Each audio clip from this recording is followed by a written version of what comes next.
Hello. Good morning. Fifth dimension talk షోకు స్వాగతం. అందరికీ నమస్కారం. మనం కొన్ని గంటల్లో 2024 సంవత్సరానికి వీడ్కోలు చెప్పబోతున్నాం. కొత్త సంవత్సరానికి స్వాగతం పలకడానికి సిద్ధంగా ఉన్నాము. ఈ సందర్భంలో కొన్ని మాటల్ని మీతో పంచుకోవాలని ఇవాళ fifth dimension talk show me ముందుకు వస్తుంది. 2025కి స్వాగతం. మనమంతా ప్రతి ఏటా జనవరి 1వ తేదీన సంవత్సర ఆరంభంగా సంబరాలతో సంరంభంగా వేడుకలను జరుపుకుంటున్నాం. ఇంచుమించు ప్రపంచమంతా జనవరి 1ని నూతన సంవత్సరాదిగా అంగీకరించింది. మనిషి తాను నిర్మించుకున్న సంఘ వ్యవహారాలకు, మతపరమైన, ఆధ్యాత్మిక, ధార్మిక ఆలోచనలకు, జరుగుబాటుకు ఓ రూపునివ్వడానికి మనుగడకు ఓ కొలమానం అవసరమైంది. అదే కాలగణనం కూడా. ప్రతి సంస్కృతిలోనూ ఈ కాలగణనం అనేది అంతర్లీనమైపోయింది. ప్రపంచమంతా విభిన్న సంస్కృతుల, మతాల, అభిప్రాయాల వల్ల రకరకాలైనటువంటి గణన పద్ధతులు మొదలయ్యాయి. అలా లెక్కించడంలో మార్పులు తప్పలేదు. కొత్త కొత్త పద్ధతులు వాటికి చేరుతూ వచ్చాయి. ఇలా లెక్కించడం అనేది క్రీస్తు పూర్వం 6000 సంవత్సరాలకు పూర్వమే మొదలైనట్టు మనకు ఆధారాలు ఉన్నాయి. కొందరు చంద్రుని గమనాన్ని బట్టి, మరికొందరు సూర్య చలనాన్ని బట్టి ఇలా కాలాన్ని లెక్కించడంలో 2 పద్ధతులు ఏర్పడ్డాయి.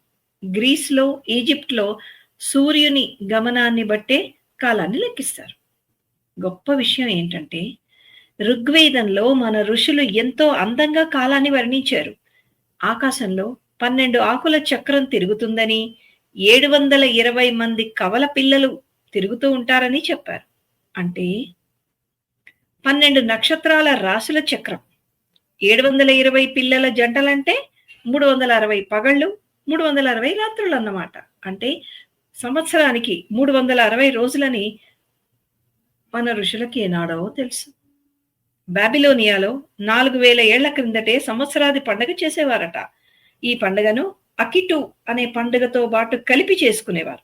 సుమేరియన్ భాషలో అకిటు అంటే బార్లీ గింజలు. బార్లీని మార్చి ఏప్రిల్ మధ్యలో వచ్చే స్ప్రింగ్ కాలంలో కోస్తారు. కాబట్టి దానికి గుర్తుగా ఈ పండుగను జరుపుకునేవారు. మనము మరి వేపపూతకి, మామిడి చిగుళ్ళకి ఉగాదిని జరుపుకుంటాం కదా, అలాగే. అయితే రకరకాల క్యాలెండర్లు ఏర్పడి పరిస్థితులు అవకతవకగా గందరగోళంగా మారడం గమనించిన జూలియస్ సీజర్ అనే రోమన్ చక్రవర్తి అనేక మంది ఖగోళ శాస్త్రజ్ఞుల సూచనల మేరకు సూర్యగమనం ఆధారంగా క్రీస్తు పూర్వం 46వ సంవత్సరంలో కొత్త క్యాలెండర్ను ప్రారంభించాడు. సంవత్సరానికి 365 రోజులుగా జనవరి 1వ తేదీ సంవత్సరాదిగా తయారైందే జూలియస్ క్యాలెండర్. ఆ తర్వాత కొద్ది కాలానికే డిసెంబర్ 25 సంవత్సరారంభంగా మారింది. కానీ కొత్త కాలమే అలా ఉంది. రోమన్ల దేవుడు జానస్ 2 ముఖాల వాడు. ఒక ముఖం గతానికి, మరో ముఖం భవిష్యత్తుకి ప్రతీకలు. ఆ రోజు రోమన్లు పరస్పరం బహుమతులు ఇచ్చుకుని పార్టీలతో వేడుకలు చేసుకునేవారు. క్రీస్తు పూర్వం 1582లో 13వ పోప్ గ్రెగరీ అప్పటి క్యాలెండర్లలో మార్పులు చేర్పులు చేసి గ్రెగేరియన్ క్యాలెండర్ను రూపొందించాడు. 4 సంవత్సరాలు ఒకసారి ఫిబ్రవరికి ఒక రోజును కలిపి లీప్ ఇయర్ను కూడా ఏర్పాటు చేశాడు. నేడు ప్రపంచంలో అధిక సంఖ్యాకులు పాటించేది గ్రెగేరియన్ క్యాలెండరే. ఈ క్యాలెండర్లోని 12 నెలల పేర్లు గ్రీక్, రోమన్ మత విశ్వాసాల ప్రాతిపదికగా ఏర్పడ్డాయి.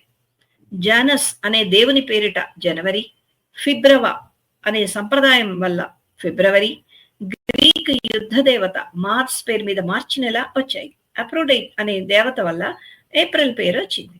ఇటలీలోని ఋతు దేవత మెయ్య పేరుతో మే, రోమన్లలో స్త్రీ సౌభాగ్యానికి అధిదేవత పేరుతో జూన్ రాగా, రోమన్ చక్రవర్తి జూలియస్ సీజర్ పేరుతో జులై, ఆయన కొడుకు అగస్టన్ పేరిట ఆగస్టు వచ్చాయి.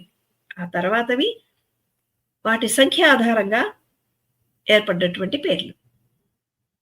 అన్ని దేశాలలో డిసెంబర్ 31 నుండి కొత్త సంవత్సరం వేడుకలు మొదలవుతాయి. చిన్న పెద్ద తేడాలు లేకుండా విందులు, వినోదాలతో, ఆత్మీయులను కలుసుకోవడంతో, పరస్పరం శుభాకాంక్షల్ని తెలుపుకోవడంతో గడుపుతారు. స్పానిష్ భాష మాట్లాడేవాళ్ళు 12 ద్రాక్ష పళ్లను సేకరించి దాచుకుంటారట. ఇవి రాబోయే 12 నెలల్లో వారి కోరికలను తీరుస్తాయని వారి నమ్మకం. ఆస్ట్రియా, హంగేరీ, పోర్చుగల్లలో తప్పక పోర్క్ అంటే పంది మాంసాన్ని తింటారు. ఇవి అభివృద్ధిని, భాగ్యాన్ని సూచిస్తాయని అవే పందులు. వారి విశ్వాసం. కొత్త సంవత్సరంలో ఎందరో చేసేది, మరెందరో చేయాలనుకునేది జీవన శైలిలో మార్పులు చేయాలనే నిర్ణయాలు తీసుకోవడం. మార్పులు చేసుకోవడం కాదు, నిర్ణయం తీసుకోవడం. ఇది చాలా సులభం. పాటించడం చాలా కష్టం. కొనసాగించడం మరీ కష్టం.